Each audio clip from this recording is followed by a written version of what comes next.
12-13 साल से कम उम्र के जो बच्चे हैं उनको बार बार खांसी होती है या बुखार आता है, नाक बहती है और कई बार तो महीने में 2-2 बार एंटीबायोटिक के कोर्स उनको करवाने पड़ते हैं।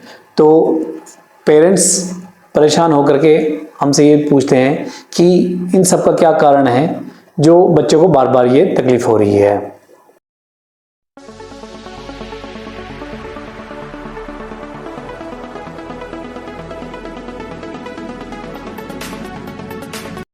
नमस्कार, मैं डॉक्टर लक्ष्मीकांत शर्मा, आयुर्वेदाचार्य। आज एक नए विषय को लेकर आपके सामने उपस्थित हुआ हूँ। वो है बच्चों को बार बार खांसी, जुखाम, बुखार होना। इसे आम भाषा में एलर्जी कहते हैं। लोग कहते हैं कि एलर्जी है, बच्चों को एलर्जी हो जाती है, हमारे बच्चों को एलर्जी हो जाती है, जिस वजह से ये सब तकलीफें हो जाती हैं। आयुर्वेद कहता है कि जो बाल्य अवस्था है कफ की इसमें प्रधानता रहती है। आयुर्वेद ने पूरे जीवन को दोषों के हिसाब से बांटा है। जो 14 साल या 15 साल से कम उम्र का जो काल है, जिसको हम बचपन कहते हैं, इसको कफज काल कहा गया है। कफज काल, इसमें कफ दोष की प्रधानता होती है। उसके बाद पित्त दोष की प्रधानता होती है और वृद्धावस्था में जो है वात दोष की प्रधानता बताते हैं। तो महर्षियों ने इसमें बताया है कि जो बच्चों का जो काल है, समय है, इसमें कफ दोष प्रधानता रहता है। कफ दोष मीन्स इसमें इस तरह की व्याधियां ज़्यादा, इस तरह की बीमारियां ज़्यादा होती है जो सांस से रिलेटेड, जिनका जो बीमारियां होती हैं, जैसे बार बार खांसी होना, बार बार जुकाम होना, गले का बार बार इन्फेक्शन होना, टॉन्सिलाइटिस होना, इस तरह की जो भी बीमारियां हैं, ये कफज बीमारियों में इसको कैटेगराइज किया गया है।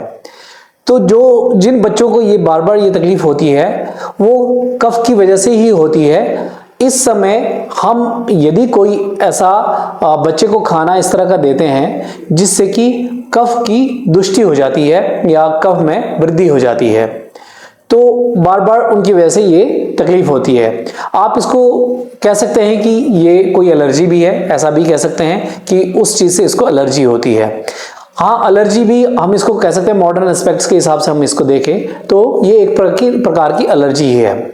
तो इसको किस तरह से हमें अपने बच्चों को हम किस तरह से इससे बचा सकते हैं, इन व्याधियों को बार बार ना हो, इससे कैसे हम उसको दूर रख सकते हैं, तो उसमें मुख्यतः है हमारा भोजन और जो हम उसको क्या खाने को दे रहे हैं।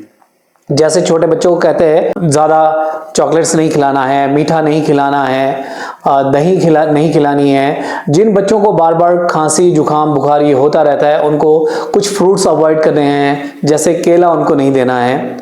केले से जो है कफ की वृद्धि होती है और उसकी वजह से ही ये फिर व्याधि दोबारा से हो जाती है। ऐसे ही दही में भी होता है। दही अगर बच्चों को हम खिलाएंगे तो उसको तकलीफ हो जाएगी, या मीठा कुछ खिला देंगे, चॉकलेट खिला देंगे, आइसक्रीम खिला देंगे, इन सब चीज़ों से कफ की दुष्टि होती है। और कुछ जूसेस हैं, जो रेडीमेड जूसेस हैं, जो हमें मार्केट में अवेलेबल होते हैं टेट्रा पैक्स में, या जो बने बनाए जूसेस मार्केट में होते हैं, वो भी कफ दुष्टि का कारण होता है। उनसे भी कफ की वृद्धि होती है और फिर बच्चे को फिर से ही जुकाम, बुखार या नाक बहना, ये इस तरह की तकलीफ हो जाती है। तो यदि आपका बच्चा बार बार खांसी, जुकाम से पीड़ित हो रहा है तो आपको ध्यान देना है कि इन सब चीज़ों को उसे नहीं देना है। एक बात और आयुर्वेद कहते हैं, आयुर्वेद में महर्षि कहते हैं कि यदि किसी को भी फीवर हो, बुखार हो, ज्वर हो, या इस तरह की कफ की दुष्टि हो, कफ के डिजीज हो, तो उसमें जो दूध है वो स्टार्टिंग के कुछ दिनों तक दूध अवॉइड करना चाहिए। माँ का दूध नहीं, माँ का दूध आप दे सकते हैं, उसमें कोई दिक्कत नहीं होती है। लेकिन जैसे गाय का दूध है या भैंस का दूध है, या फिर मार्केट से आप दूध परचेज करके ला रहे हैं, तो उस दूध को कुछ समय के लिए अवॉइड करना चाहिए। अगर बच्चा बहुत ही छोटा ना है तो उसको अवॉइड करना चाहिए, अदरवाइज ये एग्रीवेट हो जाती है चीज़ें। जैसे खाने में हमने बताया था कि मीठा खाना, मीठे में खीर भी इसमें ही आ जाती है। खीर भी बच्चों को नहीं खिलानी चाहिए, खीर खिलाने से भी ये डिजीज बढ़ती है।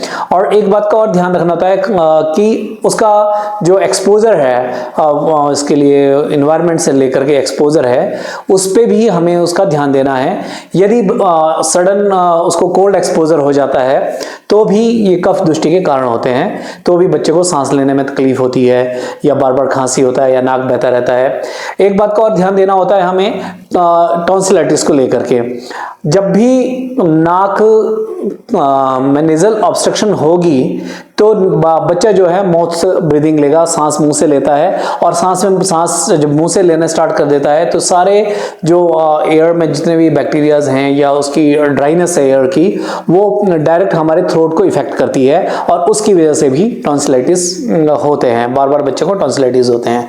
तो इसमें भी हमें एक बात का इसका भी ध्यान देना है कि भाई कहीं नेजल ऑब्स्ट्रक्शन तो नहीं है, कोई नेजल पॉलिप वगैरह तो नहीं है, या नाक की हड्डी टेढ़ी तो नहीं है, तो इन सब चीज़ों का भी ध्यान देना है।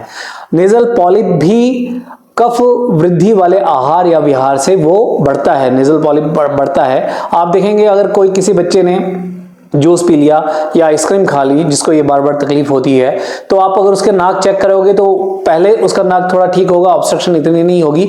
जैसे ही वो इस तरह का कोई खाना खाएगा या इस तरह का जूस कोई पिएगा तो उसके नाक में भी नेजल पॉलिप बढ़ जाते हैं और इन्फ्लेम्ड हो जाते हैं वो भी, और उसकी वजह से फिर और ज़्यादा जो है नेजल ऑब्स्ट्रक्शन हो जाती है।